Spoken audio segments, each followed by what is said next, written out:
Halo guys, terima kasih telah klik video ini. Oke, di video kali ini saya akan membahas tentang pasukan Spartan, salah satu pasukan terkuat pada zaman Yunani kuno gitu. Dan kali ini saya akan membahas tuntas tentang pasukan Spartan itu tadi.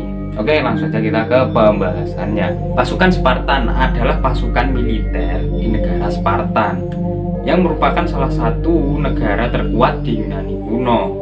Pasukan ini merupakan salah satu inti peradaban negara Spartan pada masa Yunani kuno itu.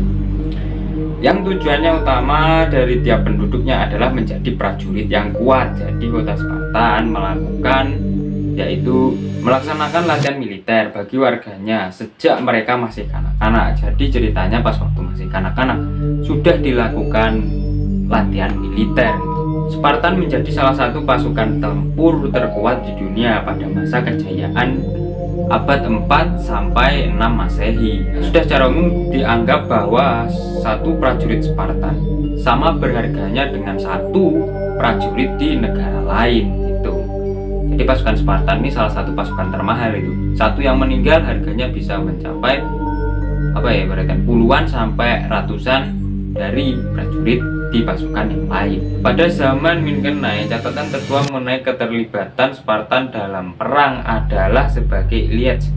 Ketika mereka bertempur bersama kontingen yang lainnya, pasukan Spartan sebagai besarnya merupakan infanteri. Senjata pasukan Spartan dilengkapi dengan pedang pendek dan juga tombak diplon dan salah satu perisai perunggu kecil yang biasa dia pegang untuk melindungi diri dari serangan lawan. Pada zaman itu adalah masa perangnya heroik dengan siasat yang sederhana. Seringkali tidak lebih dari sekedar serangan langsung dan pembunuhan banyak prajurit musuh. Tidak aneh jika keseluruh pasukan musuh dikejar, dibantai setelah sebelumnya dipukul mundur. Siasat pertempuran adalah kebebasan untuk semuanya. Kereta yang digunakan orang-orang elit namun tidak seperti di Timur Tengah. Kereta perang Yunani tampaknya hanya digunakan untuk transportasi dan sebagai kendaraan angkut dalam perang. Dengan para prajurit turun ke kereta perang untuk bertempur dan berjalan kaki dan kemudian naik lagi ke kereta perang untuk pergi dari pertempuran. Jadi kereta perang itu adalah sebagai perlindungan untuk melarikan diri dari pertempuran yang sekiranya sudah dipukul mundur dan juga kalah. Meskipun beberapa sumber menyebut bahwa ada prajurit yang menyerang menggunakan tombak dari atas kereta perang mereka. Jadi ketika lagi naik kereta perang itu tadi, tiba-tiba ada yang lempar dari atas untuk mengenai lawan pas lagi naik kereta perang itu tadi. Tidak dapat terentakkan, kedua kekuatan utama dari Peloponnesos pun saling bentrok. Pada awalnya Argos meraih kesuksesan, seperti misalnya kemenangan pada pertempuran Hysia pada tahun 669 Masehi yang memicu pemberontakan orang Mesenia yang menyibukkan pasukan Spartan selama hampir 20 tahun. Selama abad ke-6, Spartan mengamankan kekuasaannya di semenanjung Peloponnesos. Arkaida dipaksa untuk mengakui kekuasaan Spartan. Argos kehilangan Krunia, sisir tenggara Peloponnesos di sekitar tahun 546 Masehi dan harus menderita serangan menghancurkan lainnya dari Cleomenes pada pertempuran Speia pada tahun 494 Masehi. Sementara itu ekspedisi berulang. Sparta melakukan resintiran di seluruh Yunani, sangat meningkat wibawa Spartan.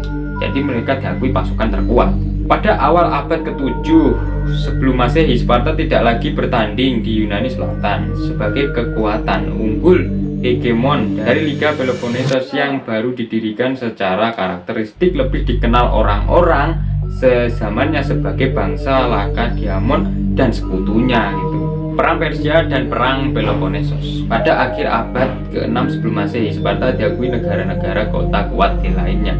Raja Kroisos dan Lydia membuat perseteruan dengan Spartan, dan kemudian hari kota-kota Yunani Asia Minor meminta bantuan dalam pemberontakan Ionia. Dalam investasi kedua Persia di Yunani oleh Raja Persia yang bernama Xerxes, Sparta tunjuk sebagai pemimpin pasukan bersekutu Yunani di darat dan laut. Nah, hal inilah pasukan Sparta memainkan perannya krusial dalam menghalaukan invasi pada pertempuran Thermopylae dan pertempuran Plata. Tetapi setelahnya, tuduhan persekongkolan Pausanias dengan Persia dan keengganan Sparta untuk pergi terlebih jauh dari rumah menyebabkan Sparta muncul dari pasukan persekutuan Yunani, dan dengan demikian kepemimpinan atas pasukan Sparta diberi kepada Athena yang juga sedang bangkit. Athena menerima posisi berkat akan terus melanjutkan usaha untuk menyerang Persia. Sementara itu, akibat dari pemunduran ini, Sparta menjadi cenderung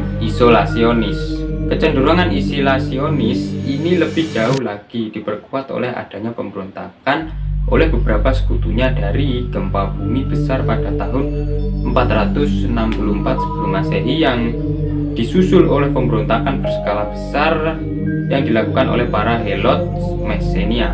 Pada saat itu bersamaan, Athena semakin kuat dan mulai menjadi kekuatan utama di Yunani, dan akhirnya berujung pada pemberontakan antara Athena dan Sparta, dan keduanya bertikai dalam perang Peloponnesos pertama Sparta, perang Peloponnesos kedua yang merusak banyak daerah di Yunani. Sparta menderita beberapa kekalahan mengejutkan pada perang ini, termasuk untuk pertama kalinya seluruh unit Spartan menyerang pada pertempuran pada tahun 425 sebelum Masehi. Meski demikian, pada akhirnya Sparta menjadi pasukan pemenang gitu. Dalam perang ini terutama karena dibantu secara finansial oleh Persia. Jadi ada bantuan dari pasukan Persia pada waktu itu.